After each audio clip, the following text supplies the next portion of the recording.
Ibu Wanita Katolik RI DPD Jakarta dimanapun Anda berada. Saya Romo Yus, lengkapnya Justinus Ardianto, sekarang sedang bertugas di Pusat Pastoral Samadhi Keuskupan Agung Jakarta.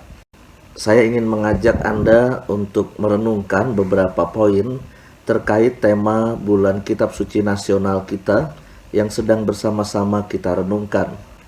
Tema besarnya adalah tentang keadilan sosial. Bagaimana kitab suci bisa juga menginspirasikan kita untuk bertindak nyata, konkret, adil kepada sesama kita.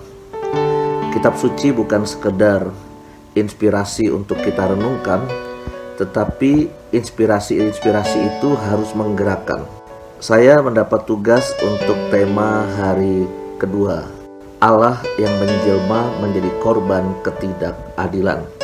Dalam permenungan saya, dasar dari permenungan ini adalah spiritualitas inkarnasi, di mana Allah yang maha tinggi mau turun menjelma menjadi manusia.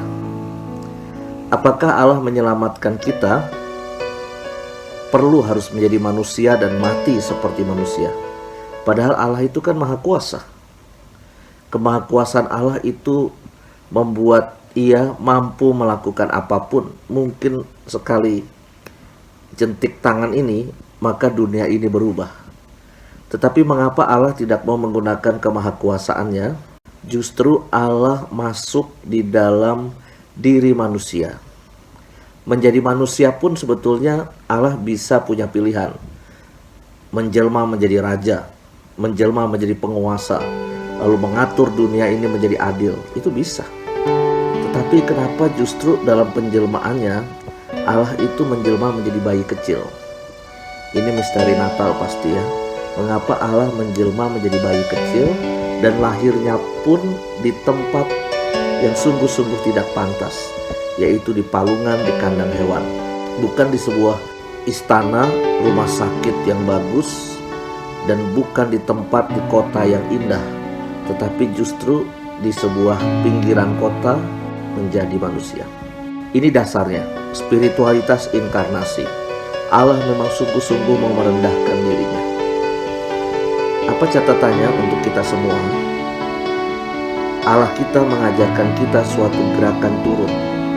Misteri inkarnasi, penjelmaan Allah menjadi manusia, itu adalah ajaran Allah agar kita mau juga masuk dalam gerakan turun.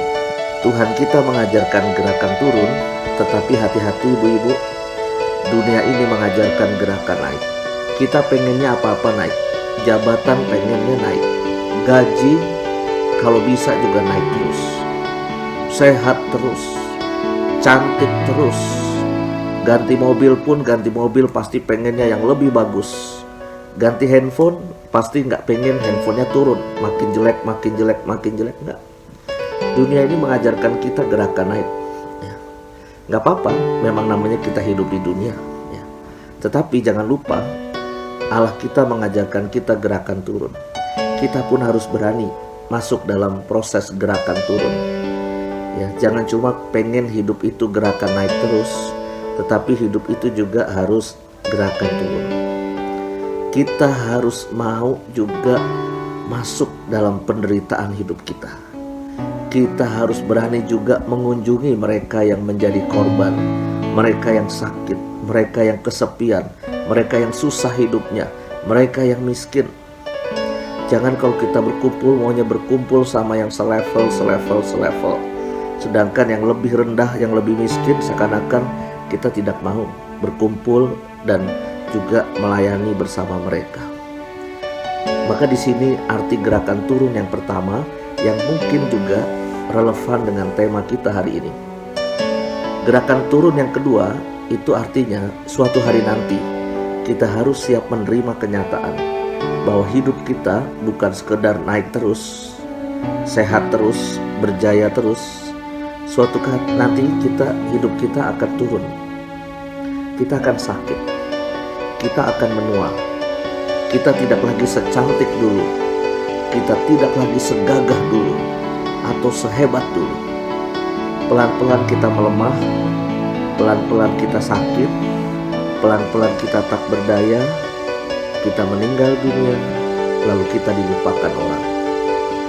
Saya kira proses ini yang harus disiapkan juga, supaya hati ini senantiasa damai dan tentram menghadapi peristiwa apapun.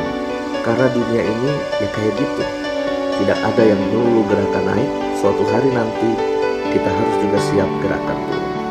Untuk Injil hari ini, dari Injil Matius bab 25, Injil yang sangat populer, terkenal, dan pasti saya yakin Anda sudah hafal di luar kepala.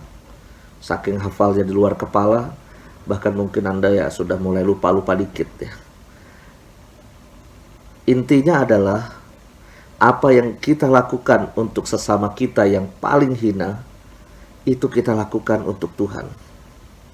Jadi di dalam diri saudara-saudari kita yang miskin, di dalam diri saudara-saudari kita yang sedang menderita, bahkan paling hina sekalipun, itu sebetulnya kita harusnya melihat Tuhan. Ketika kita berjumpa dengan mereka, itu kesempatan buat memuji memuliakan Tuhan.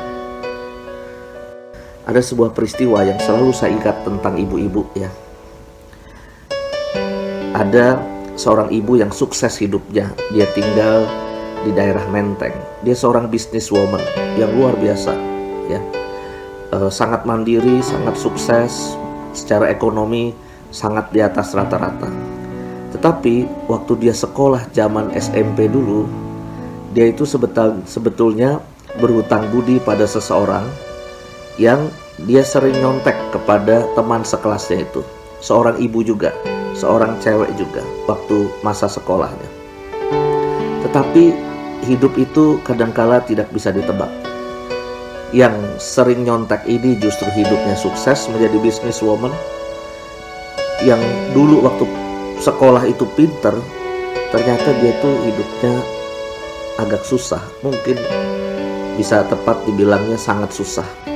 Dia menjadi korban KDRT dari suaminya, dipukuli berkali-kali, mencoba dia pertahankan, tetapi akhirnya dia tidak tahan.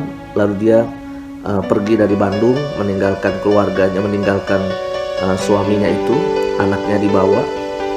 Lalu ibu yang sedang susah ini berjumpa dengan ibu yang sukses ini.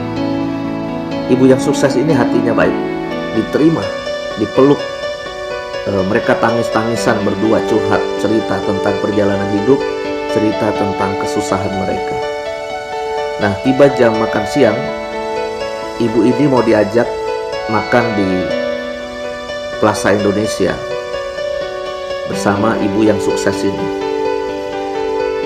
Tetapi pasti ibu-ibu pasti tahu kalau pakaian ke Plaza Indonesia pasti berbeda dengan pakaian ke Tanah Abang atau ke pasar Klender di belakang sini. Pasti stylenya berbeda. Ibu ini tidak siap dengan pakaian yang bagus karena memang dia tidak punya pakaian yang bagus. Semua dia tinggalkan di Bandung. Ketika sampai Plaza Indonesia, mereka sedang asik makan berdua sebagai dua sahabat ya. Tiba-tiba datanglah segerombolan ibu-ibu yang rambutnya itu mumbul-mumbul ke atas. Ibu-ibu yang secara ekonomi juga sukses. Tiba-tiba ditariklah tangan si ibu yang mampu itu, ibu yang sukses itu, sambil berkata begini, kok orang kayak gitu diajak kumpul sama kita? Kan dia kan gak selevel sama kita.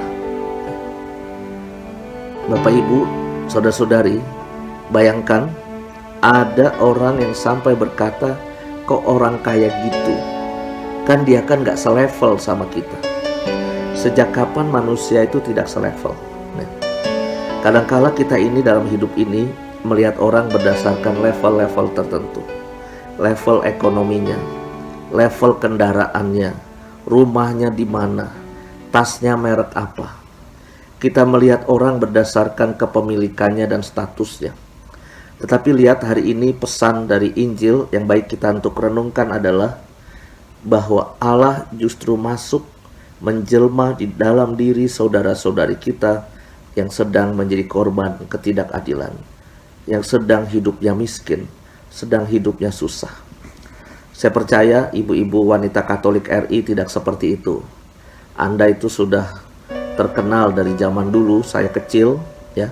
Ibu saya juga seorang ketua WKRI di Paroki Santa Maria Tangerang pada zamannya, ya. Itu kelihatan betul gerakan ibu-ibu itu selalu gerakan ibu-ibu WKRI, ya. Itu selalu melakukan acara-acara, kegiatan-kegiatan untuk memberdayakan mereka yang lemah, mereka yang miskin, mereka yang sedang susah. Jadi WKRI sudah cukup punya visi untuk melaksanakan Injil hari ini, bahwa kita mencintai sesama kita yang miskin, mencintai sesama kita yang susah, dan disitulah kita juga melayani Tuhan. Maka jelas intinya Bapak Ibu, intinya adalah mari kita mencintai sesama kita. Mari kita jangan jauhi, jangan diskriminasi. Justru di tengah kebersamaan kita bersama orang-orang yang sedang susah itu, kita menemukan Tuhan. Di sekitar Anda banyak orang miskin, banyak orang yang sedang susah. Kuncinya adalah apa yang bisa kita lakukan saat ini. Selamat merenungkan, selamat melaksanakan, dan mewujud nyatakan gerakan menolong sesama yang sedang berkesusahan. Tuhan memberkati para ibu sekalian, diberi rahmat kesehatan seluruh keluarga, dan juga terus bersaudara satu dengan yang lain untuk menolong sesama kita. Shalom, Tuhan memberkati. Sebab Engkau